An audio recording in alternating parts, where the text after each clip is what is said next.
Hola, buenas, ¿qué tal? A continuación, voy a mostrar cómo he desarrollado un algoritmo en Java que permite imprimir la figura que estamos viendo en la pantalla.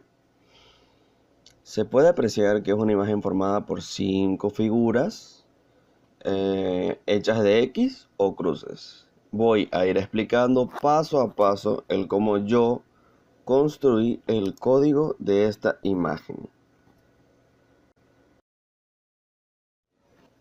Ok, para empezar vamos a ver que cada código de las figuras va a estar contenido en métodos, que los voy a estar utilizando, vaya, para facilitarme el trabajo de ir explicando cada figura paso por paso y no tener que estar nadando en un mar de códigos buscando cómo pertenece a cada figura.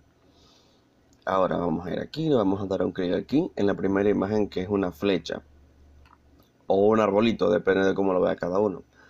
Al abrir el método de la flecha vamos a ver que inicia con un ciclo for, que es el que se va a encargar de definir la altura o bien el número de filas que va a tener el arbolito o la flecha.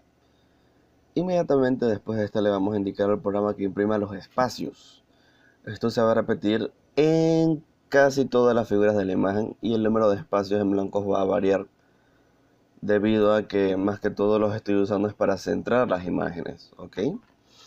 Después de esto, dentro del mismo ciclo, vamos a ver otros dos ciclos anidados, en el cual el primero se va a encargar de ir metiéndole los espacios, ya que el arbolito más bien es un triángulo, la copa del arbolito es un triángulo. Y en el segundo ciclo for, vamos a ver cómo se va a encargar de imprimir las X asteriscos de las líneas que vamos a estar utilizando. Para el tronco del arbolito vamos a crear una figura completamente distinta, debajo, inmediatamente debajo de la copa del arbolito, debajo del triángulo. Y aquí solamente vamos a utilizar dos ciclos for, uno que dicte la altura y otro que dicte el número de filas que va a tener el tronco del arbolito, que en este caso creo que son 3. Y así es como hemos finalizado el arbolito o la flecha. En la segunda imagen vamos a tener un rectángulo. Es una imagen mucho más sencilla que hacer en comparación al arbolito. Utiliza una menor cantidad de ciclos for y como se aprecia le sirve de base al arbolito. Para crearlo solo es necesario utilizar un ciclo for que nos permita nuevamente definir el número de filas de nuestro rectángulo. Dentro de él vamos a pedir que imprima un número de espacios para que quede justo debajo del arbolito. Recuerden que estos espacios que se van a ir impresos van a ir en la mayoría de las figuras y es para que queden centradas. Después de eso vamos a poder, por medio de un ciclo for anidado, que imprima el valor de X que le vamos a otorgar, y así tenemos la base de nuestro arbolito. Así de sencillo era hacer el rectángulo. Tercera imagen tendremos los rombos. A diferencia de las dos primeras imágenes que hemos hecho, nos piden que los imprimamos de forma paralela o bien que se impriman uno al lado del otro. Los triángulos superiores, como los inferiores de los rombos, van a ir cada uno con una variable que se va a ir usando absolutamente en todos los ciclos que vayamos haciendo para sacar tanto los dos triángulos superiores como los dos triángulos inferiores. Lo que vamos a hacer para iniciar con los triángulos superiores va a ser inicializar una variable n de tipo entera y le vamos a dar un valor cualquiera. En mi caso le pedí que fuera un valor de 7. Vamos a abrir el ciclo for destinado a marcar la altura de los triángulos y dentro de este, igual que en las demás figuras, vamos a imprimir un número de espacios necesarios para centrar la figura. Vaya, el ciclo for que vemos aquí va a definir el número de espacios que tendrá el triángulo superior, que es el que irá limitado por la altura, a lo que en vez de disminuir uno por repetición van a ser dos los que van a ir disminuyendo. El segundo ciclo for irá dentro de la altura, que va a indicar que en el triángulo el número de X que van a ir en aumento en cada repetición. Ahora, después de esto vamos a empezar a modificar el triángulo. En vez de finalizar con la impresión del ciclo de la altura, lo que vamos a hacer serán dos ciclos for. El primer ciclo for, para resumirlo, nos va a permitir separar el triángulo superior izquierdo del triángulo superior derecho. Inmediatamente después de ese ciclo for que tenemos aquí, lo que haremos será crear otro ciclo for que nos va a ir permitiendo entonces los espacios que van a ir eh, limitando al segundo triángulo.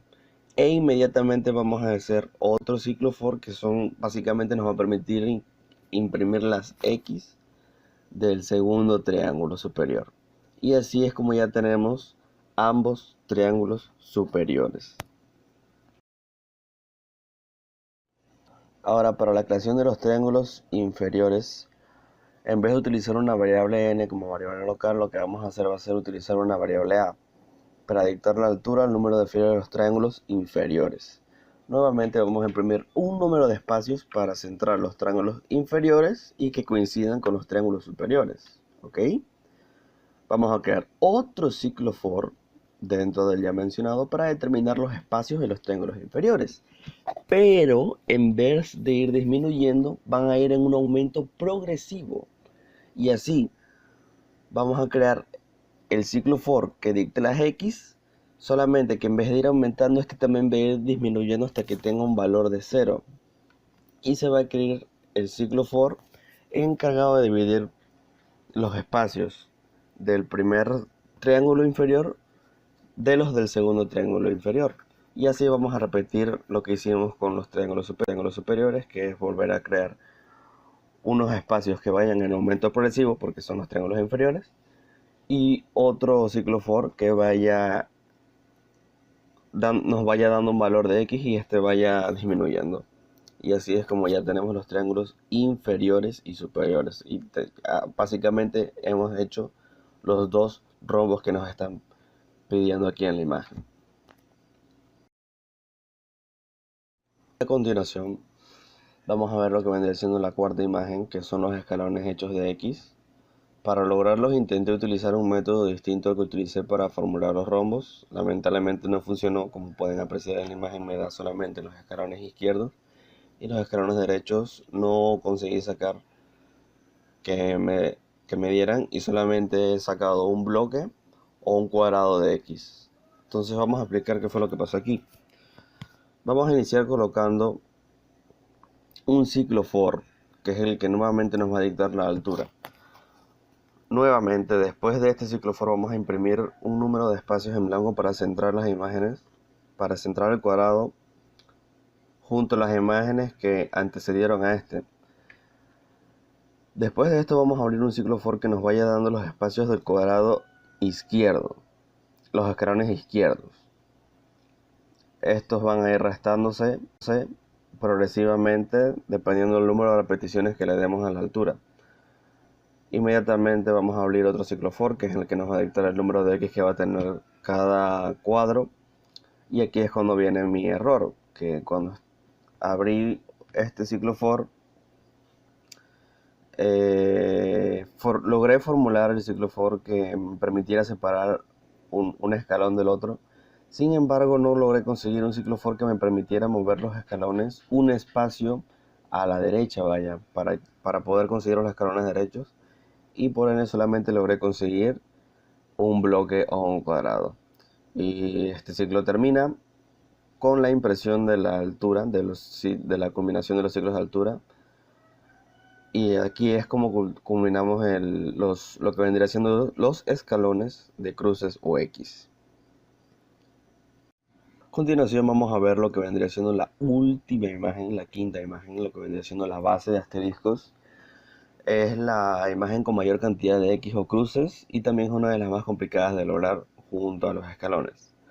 Para poder realizarla se va a hacer uso de un ciclo for junto a otros dos aliados que van a definir la cantidad de espacios en blancos y la altura que van a usar las imágenes.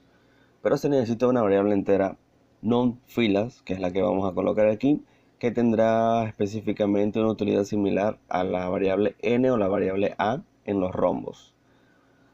Al iniciar el ciclo for que nos dé la altura, inmediatamente vamos a definir la variable non-blancos y también definiremos la variable non-asteriscos. Al hacer esto nos ahorramos en tener que definir dos ciclos for, tanto para los espacios como para decidir la cantidad de X que debemos colocar por fila. Colocamos, dependiendo del valor que le damos a la variable non-filas, los non blancos, que es la variable que le damos aquí, va a ir disminuyendo uno en uno. Y a la vez también vamos a colocar que non asteriscos vaya en un aumento progresivo de 2 en 2. ¿Por qué? Vamos a ver. Vamos a abrir un ciclo for para los espacios en blancos, similar al que usamos para hacer la base de nuestro bolito, con la única condición de que el límite va a ser el valor de la variable non blancos que habíamos utilizado anteriormente en el primer ciclo for que hicimos para hacer la altura de la base. Para la introducción de las X o cruces haremos exactamente lo mismo que con la base de nuestro bolito, introduciendo otro ciclo for dentro del que nos da la altura de la base. Y le vamos a indicar que el límite de X a imprimir va a ser el que nosotros le vayamos a colocar en la variable non asteriscos.